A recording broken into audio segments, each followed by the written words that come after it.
Okay, so you want to own a laundromat. 3,000 square feet in a strip center. 30 washers along one wall. 30 stacked dryers along the other. Fluorescent light, folding tables down the middle, a television bolted up in the corner. Nobody behind a counter, because there is no counter. You show up on Tuesday, open the coin boxes, and drive to the bank. That's the picture. And the appealing part of it is real. Laundromats genuinely do run with almost no staff.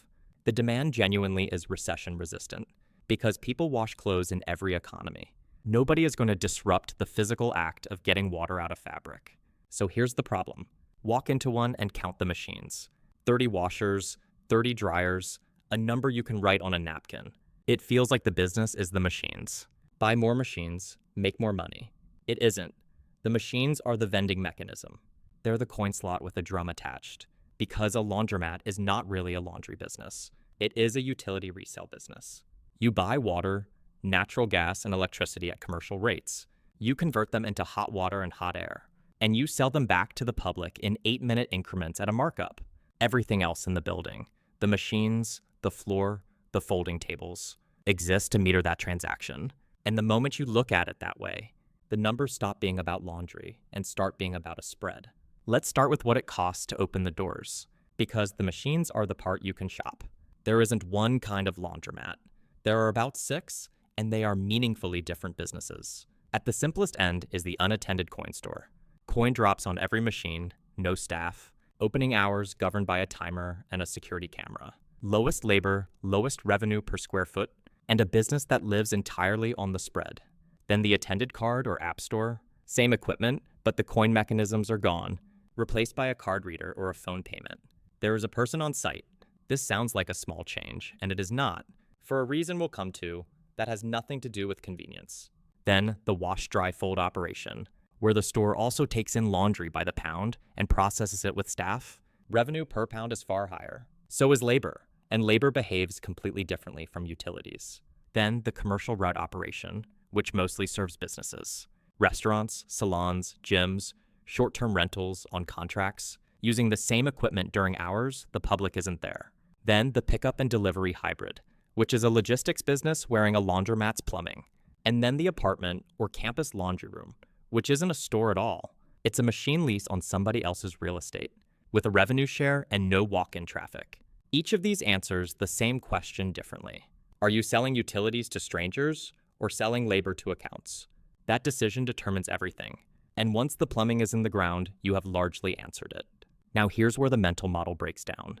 You think the expensive part is the equipment? It isn't. The expensive part is turning an ordinary retail box into a building that can move and heat thousands of gallons of water a day. Start with what has to come into the space. A laundromat needs a water service sized far beyond normal retail. And if the existing line is too small, upsizing it means the utility, the street, a permit, and a bill that can run into 5 figures before you've done anything visible. It needs a gas service sized for both the water heating system and every dryer in the building simultaneously. That is not a residential meter. Undersize it and your dryers will run, but they will run slowly. And slow dryers are the single most reliable way to lose a customer. It needs electrical capacity for 30 motors, lighting, and controls. Then what has to come out?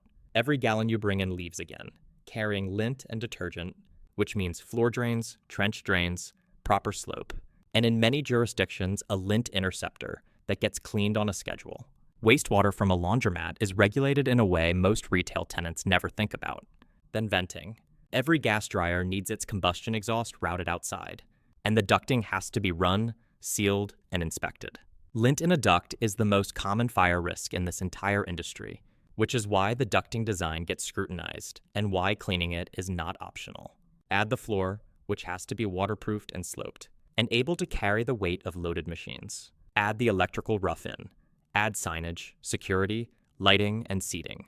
For a mid-sized store, the build-out alone commonly lands between $150,000 and $400,000 before a single machine is bolted down. And there is a line inside that stack, which is the real subject of this video. The water heating system, not the machines, the thing that makes the machines worth anything. A laundromat's core product is hot water on demand, at volume, all day, without ever running out. Achieving that takes a commercial gas water heating system, usually with substantial storage capacity. sized so that a bank of washers filling at once doesn't drain the tank. And hand the next 4 customers a cold wash. Getting that sizing wrong is not a small mistake. Undersize it, and your store works fine until the busiest hour of your busiest day, which is precisely the hour that determines whether anybody comes back. Customers do not file complaints about lukewarm water. They just start driving to the store on the other side of the road. That system, installed, commonly runs $20,000 to $60,000, and it is simultaneously your largest single point of failure and the engine of your entire margin. So far, so good. Now, let's talk about the machines and about a decision that traps almost every first-time buyer. A commercial front-load washer runs somewhere between $1,000 and $4,000, depending on capacity, and the very large soft mount machines that spin fastest cost considerably more. Stacked dryer pockets run roughly $3,000 to $6,000 a pair. A 30 and 30 store lands somewhere between $200,000 and $500,000 in equipment alone. There are 2 things to understand about that spend, and neither is obvious. The first is that high-spin washers are not a luxury. The faster a machine spins, the more water it pulls out of the fabric mechanically, and every gallon removed mechanically is gas. You don't burn drying it. A high-extract washer shortens dry time, which raises your dryer turns, which raises revenue, while lowering your gas bill.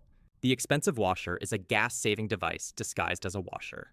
The second is who is selling it to you. Most first-time buyers are introduced to this industry by an equipment distributor who will help you find a site, lay out the store, arrange financing, and sell you the machines. That help is real, and it is also not neutral.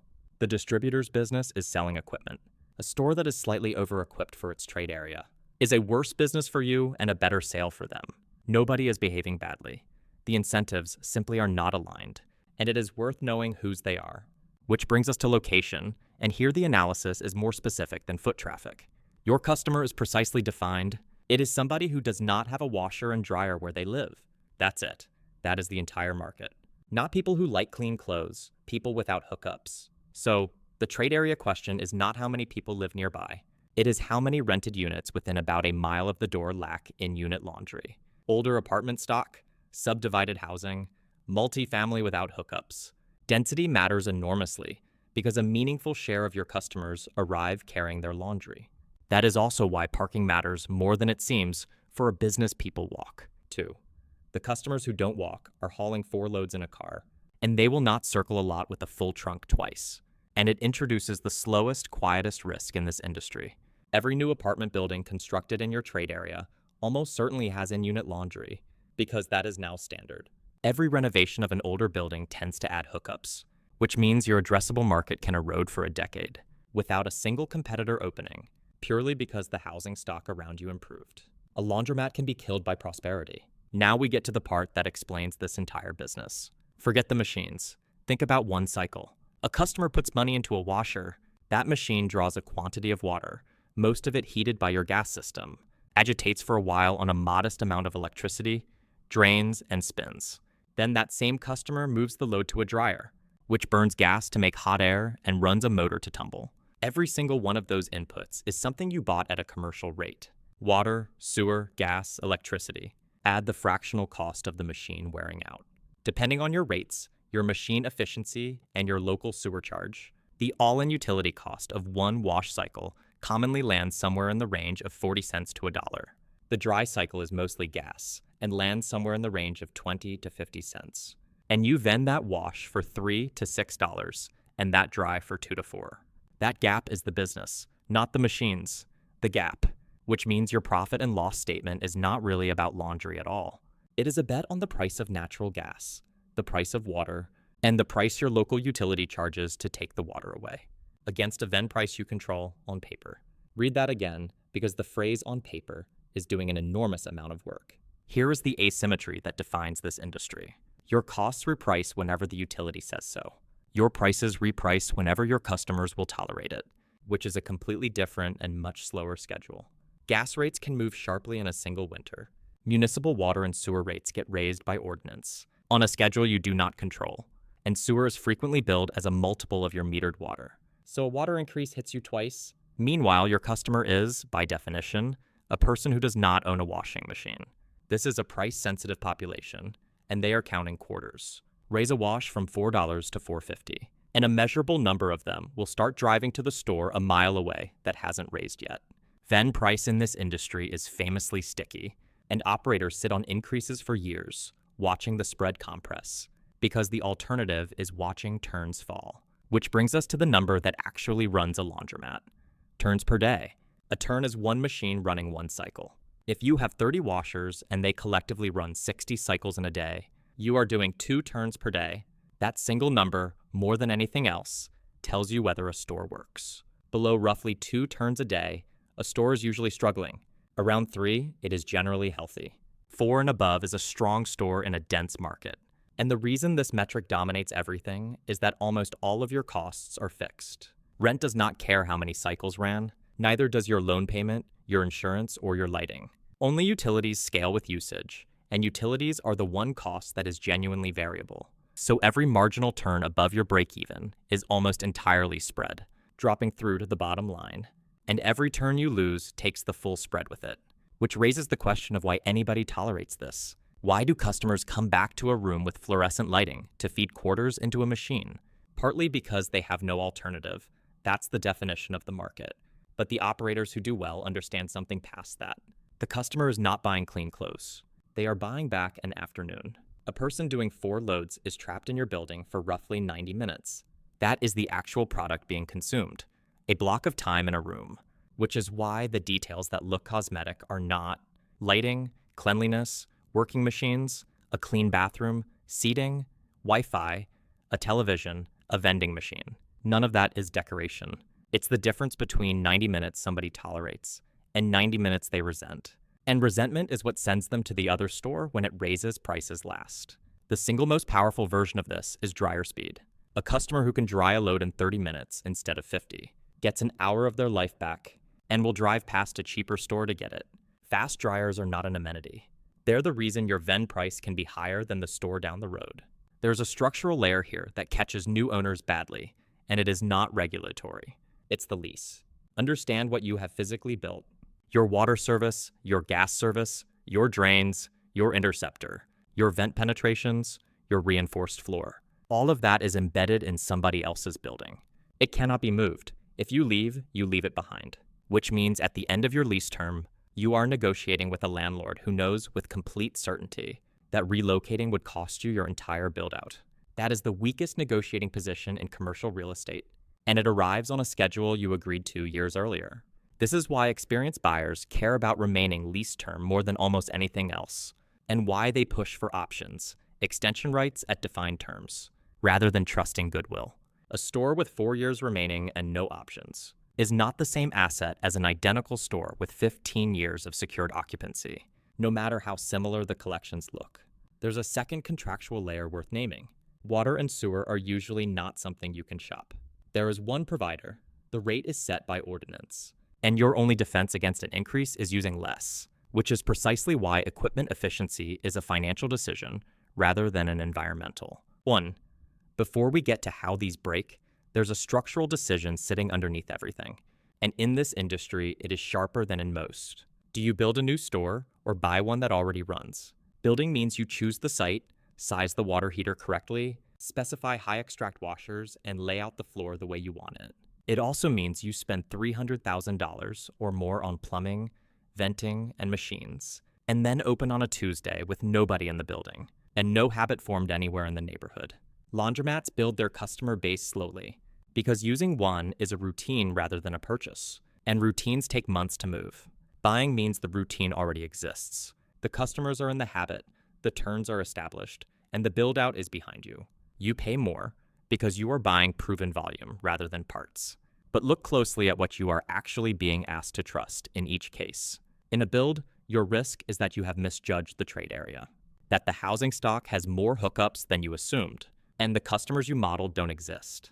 That risk is knowable in advance if you do the work. In an acquisition, your risk is different and worse, because it is a risk about honesty rather than analysis. You are being handed a number for a cash business and asked to pay a multiple of it, which is exactly why the second of the 2 failure modes in this industry is not really about laundry at all.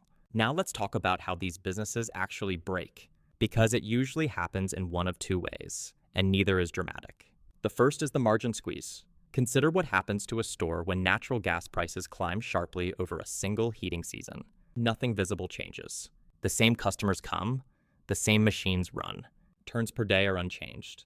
But the store heats water with gas and dries with gas. And gas is now materially more expensive. The spread on every cycle narrows. The operator, looking at a price-sensitive customer base, and a competitor 2 miles away who hasn't moved, waits again. By the time the vend price finally rises, several quarters of compressed margin have already been absorbed. And if the store was carrying equipment debt, those quarters came out of the reserve. Nothing broke. The spread just got thinner, while the fixed costs stayed exactly where they were. The second failure is at acquisition. And it is specific to this industry because of one characteristic. This is a cash business with no customer records. There is no membership file. There are no invoices. There is frequently no receipt. When a broker or a seller tells you a store collects a certain amount per month, that number is, in the most literal sense, a claim about coins. Which is why the collections figure a seller presents is the least reliable number in the transaction, and why serious buyers refuse to accept it. What they do instead is triangulate from things the seller cannot easily shape. Utility bills, obtained directly from the provider, tell you how much water was used and how much gas was burned, which tells you approximately how many cycles genuinely ran. A store claiming strong collections on modest water consumption is describing an arithmetic impossibility. Here's the structural observation, because it's the real lesson of both failures. In a laundromat, the truth is in the meters. Everything else, the collection spreadsheet, the coin count, the broker's summary, is an assertion.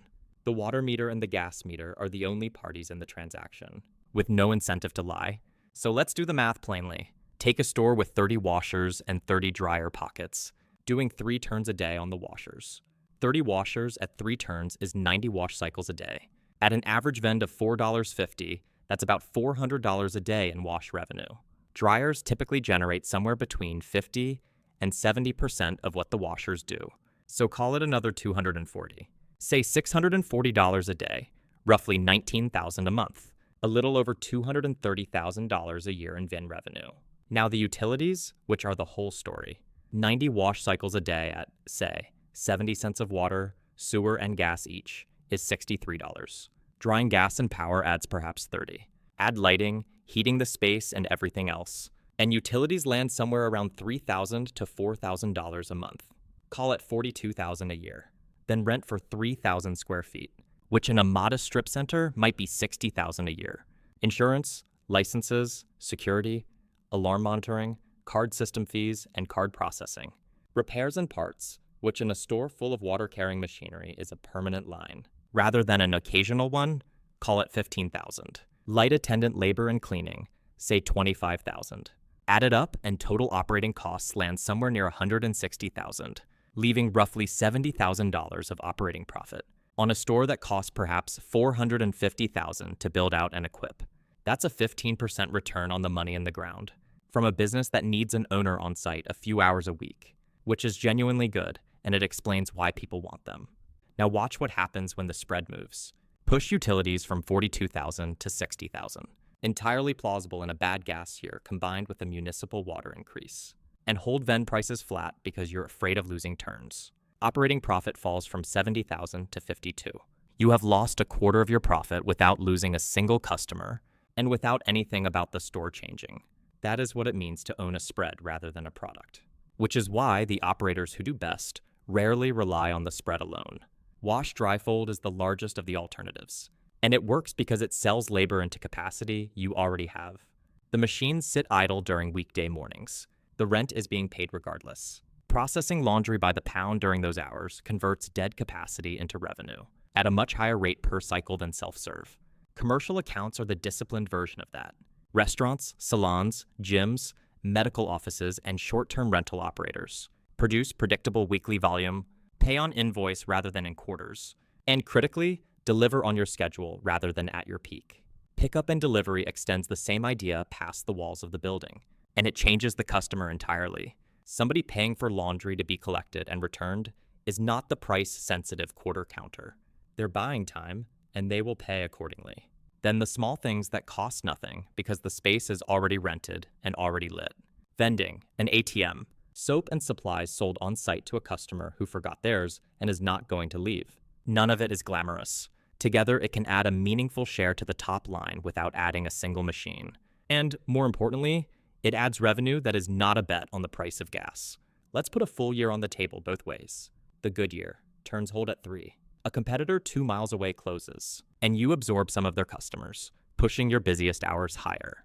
Gas is stable. You add commercial accounts that fill weekday mornings, and the wash-dry-fold counter builds a regular base. Revenue reaches $280,000. Utilities hold at $44,000 and total costs at $170,000. That's $110,000 of operating profit, and a store a buyer will price on verifiable utility-backed volume. The bad year. A new apartment complex opens 6 blocks away, and every unit in it has a washer and dryer. Nothing happens immediately. It happens over 18 months as tenants move in and stop coming. Turns drift from 3 to 2.5. In the same period, gas rises sharply and the city raises water and sewer rates. You hold vend prices because turns are already falling, and you cannot afford to accelerate it. Revenue slips to $200,000. Utilities climb to $58,000. Rent, insurance, loan payment, and repairs do not move at all. Operating profit falls to roughly $20,000. You have not lost a competitor battle. Nobody opened across the street. Your machines are the same machines. The neighborhood simply got nicer, and the utility raised a rate. The gap between those 2 years is around $90,000 on a store whose lights, machines, and signage look identical in both. So if you buy one, understand what you are actually buying. You are not buying 30 washers. Machines are the most orderable part of this arrangement. A catalog item any competitor can install in a month in the next unit down the row. What you are buying is a plumbed and vented box with a gas service and a water heater in it, positioned inside a small circle of people who have nowhere else to wash clothes, and a spread between what your utility charges you and what those people will tolerate paying. That spread is what you actually own. It is set partly by your equipment, partly by an ordinance you don't vote on, partly by a commodity price you can't hedge, and partly by how much longer the buildings around you go without hookups, which means the coin box is the least informative thing in the building. It tells you what happened last week. The water meter and the gas meter tell you what the business actually is. And unlike the coin box, they cannot be talked up by a seller, padded by a good weekend, or mistaken for a trend. The machines take the money. The water heater earns it. Confuse the two, and you will buy a very clean, very well-lit room that quietly stops paying for itself.